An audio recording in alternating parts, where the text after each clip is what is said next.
Hello everyone, this is CJNovo992 and today we're back for another brand new video, and today's video is finally here, ladies and gentlemen, which means one thing and one thing only. The international break is over. We have passed the international break blues. It's time to get back to the real football, and the real football genuinely couldn't have returned in a better way, as we are returning back to domestic football with the biggest and best derby that's left in this overly commercialised, soulless world of football. The one, the only, the Old Firm. And as this is the spiciest time of the year and all eyes are now officially on Scottish football, let's just dive right into the video then, shall we? And start as always with the oppositional preview and have a look at the Celtic side, who for the first time in a long time in terms of these Rangers and Celtic preview videos actually find themselves sitting top of the table.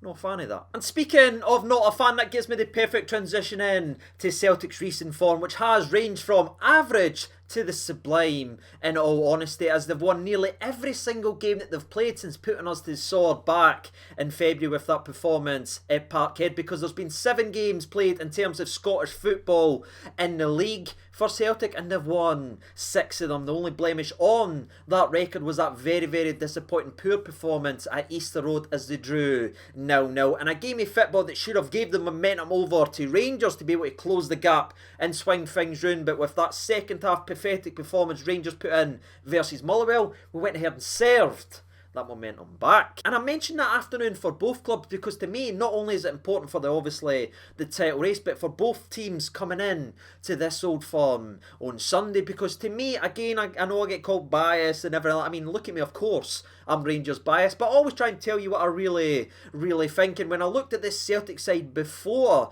they dropped points, it was almost like they were flirting with dropping points in matches for weeks before that, playing very hit and very miss. I mean, they were, speaking of misses, there were a missed penalty kick for Liam Boyce for dropping points at Tynecastle. They had to rely on a last second goal in the 97th minute versus Dundee United. They had that entertaining game versus Aberdeen, which finished 3-2 after Aberdeen brought it back to 2-2, then conceded for the kick-off. And then, of course, not too long after that, they relied on a goal in about the 88th minute from Giamakis versus Dundee at home to once again get the 3 points. Now, again, winning is all that matters, and that's a sign of a good team. But you know what I mean by that? It was like they were flirting with dropping points. They were nearly there, and they were relying on individual brilliance from the playmakers like Jota or Big Giamakis, who's been scoring a lot of goals for them, to dig them out in these games that they almost gave points away. It was almost like it was in their head, and they were getting stressed. But then when they went ahead and did drop points at Easter Road and then weren't punished by Rangers Football Club, it nearly had the exact opposite effect, where it almost just took all the stress away for the Celtic team. And they've been really good since Easter Road, ladies and gentlemen, as they've came in this game pretty much red hot in form, scoring 12 goals in all competitions and only conceding the one. Now, that's honestly the tail of the tape with this Celtic team. I would love to be sitting here saying they're playing terribly and everything like that, but they're no, ladies and gentlemen. The only game you could sort of question the overall performance was probably that 3-1 win away at the Tony Macaroni, where one of the goals they scored was never a corner, and then the second goal that they scored was a handball and clear in front of the referee. But that's just terrible officiating. We talk about that every single week. Doesn't matter what referee it is, there's mistakes. Whenever there's a big decision to make in Scottish football, the referee will 9 times out of 10 always get it wrong. In fact, they gave away a stupid penalty in that game as well. But again, they got the win away at the Tony Macaroni. We know how difficult that can always be. So that's probably the only game where they've wobbled since the draw. But every other one they've been dominating. They'll be red hot in form and fancying themselves coming into this game, especially with the way the last game went, where they had the game finished, wrapped up and sealed and delivered just in 45 minutes at Parkhead. So that's all I've really got to say regarding the Celtic team's form and everything like coming in to this game. We're not going to break down formations and anything like that, because they still set up and play the exact same way. Ange Postecoglou likes to get them running about and doing the things and everything like that we broke down, so I'm not going to sit here and repeat the exact same stuff. The only thing that I do want to mention, by the way, is the way the Celtic team go about their business, which is, again, it's just a team built on attack, and that's why you have to go back 26 league matches to the last time that they didn't, they actually lost the game, I should say, sorry. You have to go all the way back to 26 matches ago, and do you know why that is? Because they just go forward. They didn't faff boot with the ball in the middle of the park a lot of the times. It's zip, get it wide, and get people into the box, and it's been devastating in Scottish football. That's why they're getting the locks. That's why they're scoring last minute goals versus the likes of Dundee United, because they are still asking questions. They're no changing or chopping or trying to do too much or trying to build up and score the perfect goal. No, if it's one pass out wide and throwing people into the box, they'll do that all game, and that's definitely what they'll be bringing to this game versus Rangers as well. They'll not try and score the perfect goal. There'll not be a lot of build up play. It'll be quick, it'll be attacking, and they'll get people forward. And again, it's been working brilliantly in Scottish football. However, and there is a however, ladies and gentlemen, because very similar to what we talked about in terms of Dortmund. Now again, there's a drastic level of quality in that, but remember what we said in the Dortmund game where they were built to attack, and how do you go about that? How do you conquer it? Well, you attack them and get them running that way rather than getting that way. Get them out their usual routine, and they can cause problems. Well, we showed it and had wonders versus Dortmund, and you can see whenever Celtic, especially in European football, has had a team that doesn't sit 15 yards off them, that isn't scared, that doesn't surrender possession to them and sit with 10 men behind the ball. When a team goes face to face 1v1 versus Celtic and gets them running that way, you can see they're getting battered up and down the show. I mean, just look at the Bodo Glimt game, and for a perfect example, when they were in that dominating run and beating people left, right and centre, they got slapped and embarrassed in the European stage. And do you know why that was? It wasn't against a world-class team or anything like that. It was just a collective unit that got in their faces, didn't give them any space, and had them running backward. Had the likes of Jota and all these talented attacking players running backwards. And you can see the massive difference, ladies and gentlemen. So I'm going to sit here and say the exact same thing I sat here and said in February. As soon as that whistle goes for the first time, if we do that, it's going to be a Sair afternoon. If we get in their faces, then we're more than likely going to get loads of opportunities to put the ball into the back of net. And I just hope going into this game that we've learned our lessons for the last time. Surely Gio's learned that you can't sit off and give these players 15 yards a space, because it's playing right into their hands. You've got to have them running backwards. You've got to ask them questions defensively, because when teams so far have done it this season, they've usually popped up and scored a cheeky wee goal or here, and you know how goals are vital in an old firm, especially the first gen. So no sitting off nonsense. We've got to meet them right here for the full game and match them intensity, and that should hopefully result in a very good afternoon. But again, if we didn't do that, it could be a Sair one, ladies and gentlemen. So that's all I'm going to say about the Celtic team. They're a very, very good attacking side. They're scoring goals for fun. They're getting their own luck with how many people they pile in the box and everything. But again, questions still defensively when you go after them, and that's been highlighted in the European stage, because they aren't sitting with 10 men behind the ball. They aren't sitting 15 yards off them. They've got in their faces, and the results are there. And I think that right there actually gives me the perfect transition over to the Rangers side of today's video, because there is genuinely so much to discuss, and I'm going to try and keep it brief so you're not sitting here spending the rest of your Friday looking at this face. I know you didn't want to, so I'll try and keep it short. I think we'll start with the most obvious, and that's kind of picking up where we just left off in terms of the approach. I'm expecting a drastically different approach from everything from the February game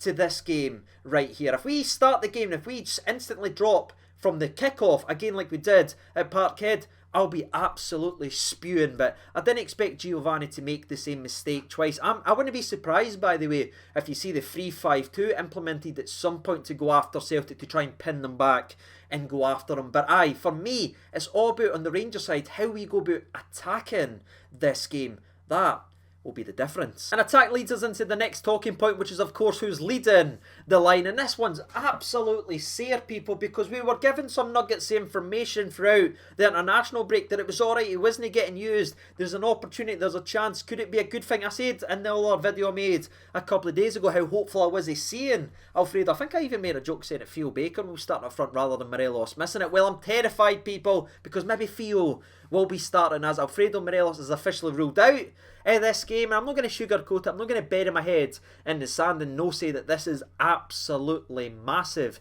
in terms of what he brings to the game for Rangers, and his hold up play and how he gets in their mind mentality. That is quite drastically different. And I know they can sit and say how much they didn't like Morelos and, oh, he's crap, he's this. But just go and look at the reaction online. Check the comment section. There'll probably be someone celebrating that Morelos isn't playing. And that's the sign of a very, very good player. So it is a blow, ladies and gentlemen. But with every knock, there's another opportunity for someone else. And there is some player that's been waiting and chomping at the bit, waiting for his opportunity. And that is Roofe. Now, I know some people will point out that's who started at Parkhead and he was terrible in that game. And agreed, he was. The entire team was terrible, ladies and gentlemen. Did we drop all 11 of them and never see them again?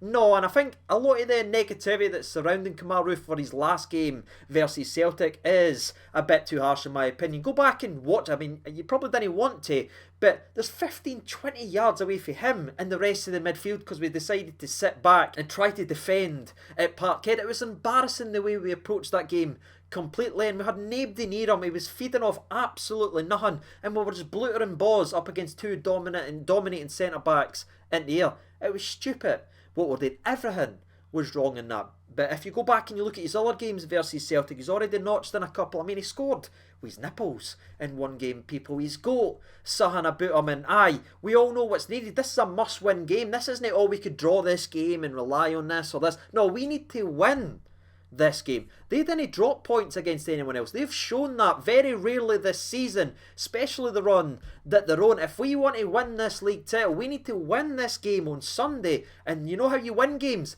By attacking and putting people forward. And that's when you unlock Roofe. When you're getting people in the mixer and you're playing off them and you're putting the balls, zipping it in and everything like that in and around the 6-yard box, that's when Roofe, for me, is the best finisher at this football club. So where it could be a curse right now, and it does feel it could be a blessing in terms of what we're going forward. And again, that might be me being overly optimistic, but if there is one game that if a ball's dropping in the 6-yard box and there's one striker that I want it to 40, it's no Morelos, it's no Cedric Hitton, it's no Sakala, it's Roofe. So hopefully one falls to him and it's a smashed at the back of the net. But his absence does obviously leave a void in the team, which again I hope Roofe can fill in terms of putting the ball into the back of the net. But you know my front three coming into this game, I wanted Kent, Morelos and Roofe. Kent, Morelos and Roofe. That's all I wanted. That's what delivered the title. Don't know why we veered away from it, but that's a question for another day. But now that Roofe will be potentially moved into the middle of the park, who goes out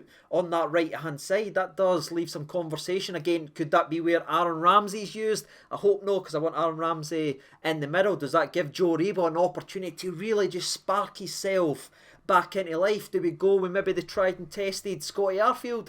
I've got a feeling it's going to be the latter, and it'll be Arfield. Or do we all go guns blazing and show that we're no fear to them and put Sakalo on down the right hand side to start? Again, it would be a ballsy decision, a decision I didn't expect to see, but you never know, ladies and gentlemen. That's the options. How do you feel we should line up now that Morelos is out and Roofe will probably be moved into the central areas? What are you thinking going into this game? Who tries to fill that attacking void? Is Roofe and who? Or do we see a cheeky wee 3-5-2 and see Kent and our boy Kamara leading the line? Look out for that. Wouldn't you be surprised to see something like that implemented in the actual game to try and stretch them and have them not being able to pile people forward? And aye, that's where I think the game's going to be won and lost in this game. It's going to be out in that wide area, because you even think back to our last SPFL match. Remember when we had like Arfield and Ramsey out there and how forward they could get with their fullbacks because they didn't have to worry about the pace in behind? Well, that times 3, times 4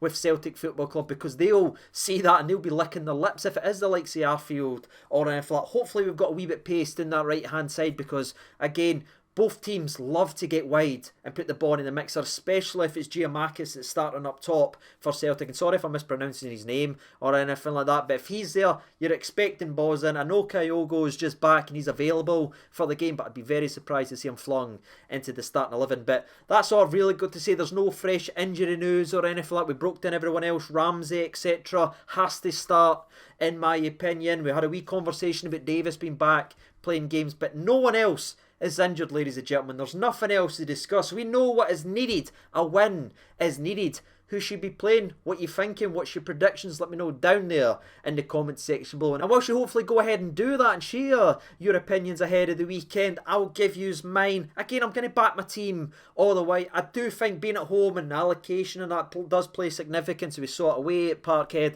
I think we'll see it this afternoon. And I just hope that we just go after them, because it's clearly their weakness. Hopefully we're watching and seeing how they play at the European stage, because if it's obvious to me, can you imagine somebody that actually sees the game and gets paid a lot of money and who's actually good and understands the game a hell of a lot better than me can see it. So hopefully we go after them, we get after them. It'll be back and forth. I see goals in this game, and I'm going to go with the cheeky, I know, channel favourite, Rangers 2, Celtic 1, and I do think Kamal Roofe will be the difference. Now that I've built up saying that both teams are definitely going to score in the game, you know for a fact it's going to finish 0-0 or 1-0 to Rangers. It's the only way it's going to finish. But aye, that's it, ladies and gentlemen. It's a massive game. I look forward to the roller coaster of emotions. Again, I'm not looking forward to the actual game, as they always make me physically sick. But it's the emotions, it's the joy, it's the one-of-a-kind experience which only the Old Firm can bring in. Aye, I'll see you on the other side. I'll see you on Sunday afternoon. Take care of yourselves. Enjoy your weekend. I've been CJ Novo 992.